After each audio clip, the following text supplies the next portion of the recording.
Bon, j'espère qu'ils vont bien faire ça, j'espère qu'ils vont bien faire les choses.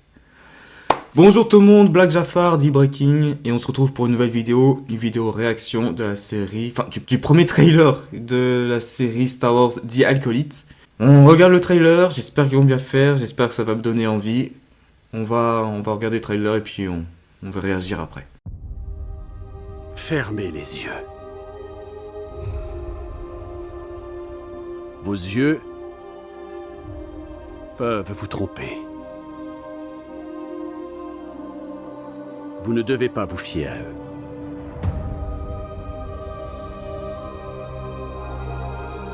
Dites-moi ce qui vous vient à l'esprit.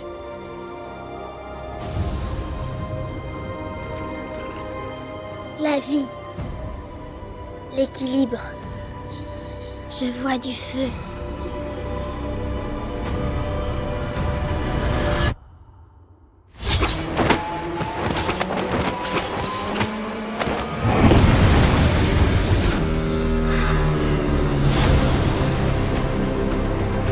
Quelqu'un assassine des Jedi.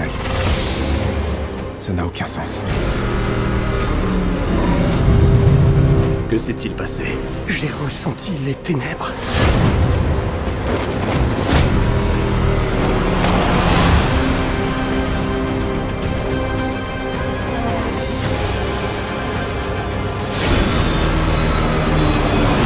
Tout cela va au-delà du bien ou du mal. Il s'agit d'un immense pouvoir et de savoir qui doit l'utiliser. Qu'est-ce que c'est?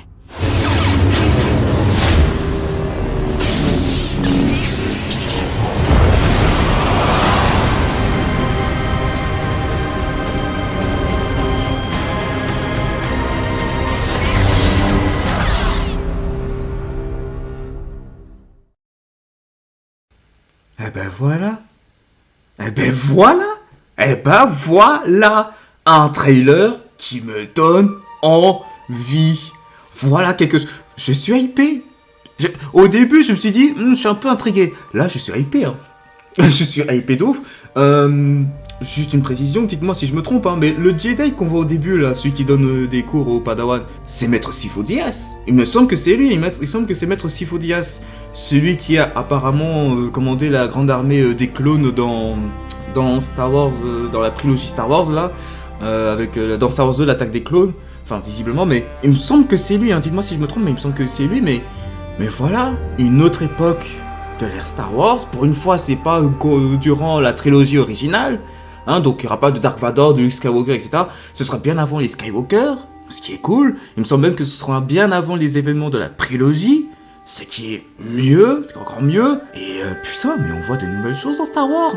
J'ai vu dans le trailer c'est plus chorégraphié, on dirait des trucs d'arts martiaux et tout, et ça c'est super parce que j'ai l'impression que c'est un truc qui manque dans les œuvres Star Wars, dans les séries cinéma, dans les séries, les films Star Wars. Ça manque un peu des trucs d'arts martiaux et tout, parce qu'on voit dans le livre des Jedi que oui, il faut pratiquer des arts martiaux, enfin, des arts martiaux dans l'univers de Star Wars, hein, on se comprend bien, mais ça, il faut pratiquer des sports de combat, etc. Ben là on voit quelqu'un une Sith, visiblement, enfin, quelqu'un qui tue des Jedi en tout cas, qui utilise une arme blanche, ce qui est plutôt pour moi bien vu, parce que si jamais la personne se fait avoir ou se fait battre alors qu'elle utilise son sabre laser de couleur rouge, bah elle va se faire cramer. Alors que là elle utilise une dague, je trouve que c'est plutôt bien vu et très intéressant. On voit des Jedi qui est au sommet de leur pouvoir, qui sont puissants, qui sont tranquilles et tout, ils maîtrisent vraiment la force en fait. Tu sens vraiment les Jedi à leur apogée au moment où ils sont à leur prime entre guillemets. Tu sens que ce sont les 1000 ans d'existence et de paix, comme on avait parlé Luke Skywalker dans Star Wars 8, que tu les vois aussi dans la trilogie Star Wars avant qu'il chute et qu'il se fasse renverser par Palpatine. Enfin bon bref, là vous connaissez l'histoire, mais oui, là je suis un grand oui. 5 juin, Disney+, vous m'avez hypé. Voilà, c'est pas compliqué en plus. Moi franchement je suis grave content. Je cherche même pas à savoir si c'est cohérent ou non, parce que j'ai vu la vidéo de Steinball, enfin je l'ai pas encore vu, mais j'ai vu, il a mis une vidéo comme titre, ouais, est-ce que c'est cohérent ou non? Je m'en fous que ça soit cohérent ou non. Là, c'est sur une toute nouvelle époque. c'est bien avant la prélogie, donc ça va pas impacter la prélogie, la trilogie, ni même la postologie. Donc ils ont un grand champ de possibilités, ils ont une carte blanche entre guillemets. Ils peuvent être créatifs sans être gênés par le souci cohérence, par ce qu'a fait George Lucas avant. Bon, il faut qu'ils soient un minimum cohérents aussi, parce que il y a les bases créées par George Lucas, donc forcément un minimum, mais ils auront moins de contraintes que J.J. Abrams et Rian Johnson ont eu pour la dernière trilogie, la postologie. Parce que la postologie, ils devaient faire en sorte qu'elle soit cohérente par rapport à toute l'histoire, la saga de Star Wars, donc la trilogie et la prélogie. Donc ils n'avaient pas le choix. Là, ils ont un peu carte blanche, et tu sens qu'ils ont été créatifs et inventifs. Hein. On voit vraiment plusieurs choses, plusieurs ethnies, Je sens vraiment de la vraie diversité dans Star Wars. Je sens que c'est vraiment un univers riche. Et j'ai envie d'en savoir plus sur les personnages là. J'ai envie de savoir sur les Padawan, tu vois, tous les Jedi et tout qui se tiennent prêts. Tu vois vraiment un site qui représente vraiment une menace. Voilà, c'est ça que je veux voir. C'est ça que je veux voir, c'est le Star Wars qui me plaît. Et là, là, je suis content. Je me dis, enfin, ils ont compris. Et franchement, je m'attends beaucoup de cette série-là. Mais bon, ceci étant dit, et je vais en profiter qu'il y a eu le trailer de la série pour en parler, je vais donner mon avis sur Star Wars depuis le rachat de Disney. Alors, il y a quelques mois de ça, j'ai fait une vidéo réaction pour une espèce de polémique ou autre qui a été fait autour de Adam Driver, l'acteur de Kylo Ren. Je crois que c'était en janvier, si je dis pas de bêtises. Et voilà, j'avais poussé mon petit coup de gueule, on va dire. Mais je vais donner mon avis sur Star Wars depuis le rachat de Disney. Alors, évidemment, la question, ça va être, est-ce que Disney a tué Star Wars ? Ma réponse est, en vrai. En vérité. En vrai de vrai. Certes, on est un peu anti-Disney pour la plupart, mais en vrai, pas tant que ça. Pas vraiment. En fait, c'est mitigé. Autant les films, à part Rogue One, j'ai adoré. Les films, j'ai pas du tout kiffé. La dernière trilogie, la postologie, j'ai pas du tout kiffé. J'ai vraiment pas du tout aimé cette espèce de copier-coller sans âme ou sans vraiment d'originalité. La trilogie avec J.J. Abrams et Rian Johnson, qui lui se voulait trop, ouais non, moi je propose de nouvelles choses et tout machin, J.J. Abrams il a fait la merde. Arrête mec, arrête, tu nous as un peu pompé l'Empire contre-attaque et le retour du Jedi, arrête, arrête mec. Mais voilà, les films j'ai pas du tout kiffé, autant les séries... c'est moitié-moitié, parce qu'on a quand même eu la série Star Wars Rebels. Et je trouve que c'est une très très bonne série Star Wars. On a eu la dernière saison de The Clone Wars, la saison 7, qui nous a mis en avant un Ahsoka, mais... le prime d'Ahsoka en fait. Ahsoka Tano était vraiment la MVP de cette saison, avec Darth Maul. Bon, la première moitié, c'était vraiment pour nous teaser The Bad Batch, qui est plutôt une bonne série, en tout cas pour la première saison, mais après, c'est devenu un peu... ça s'est cassé la gueule, on va dire. Mais la première moitié de la série, de la saison 7, c'était un trailer pour The Bad Batch, et après l'autre moitié, c'était vraiment du grandiose. On a eu une nouvelle fois l'ordre 66, on s'est bouffé de l'ordre 66 d'ailleurs, hein. Mais on a eu encore eu l'ordre 66, on a eu avec Rex et tout, Ahsoka vers la fin. Franchement, non, Rebels et Star Wars, la saison 7 de The Clone Wars, c'était très bon. Pareil, on a eu The Mandalorian. Alors The Mandalorian, j'étais pas spécialement fan, et puis je trouve que ça s'est dégradé au fil des saisons. C'est devenu moins bien. La saison 1, ça allait, la saison 2, c'était plutôt bien, même si j'ai pas tout regardé. La saison 3, je pense que c'était pas nécessaire. Franchement, le fait qu'ils ont fait This is the way, télé la voix en mode une blague, parce que je vous jure que c'est vrai. Je commençais à regarder la saison 3, le Mandalorian, j'ai oublié son nom, excusez-moi, le Mandalorian joué par... même le nom d'acteur, j'ai oublié.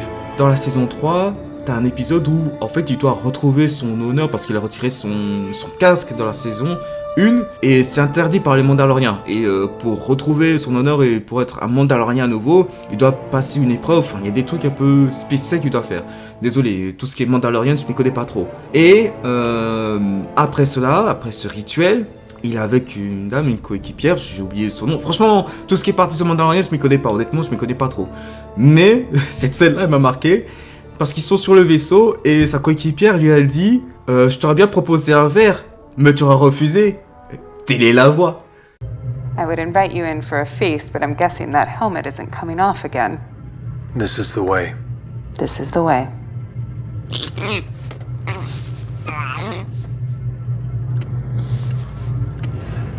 Non, vous pouvez pas faire ça. En fait, le truc de télé la foi, c'est vraiment un truc... j'ai foi en la voix que j'ai choisie. Et vous pouvez pas tourner ça en mode une blague un peu méta et tout. Non, là franchement c'est à ce moment-là que j'ai décroché.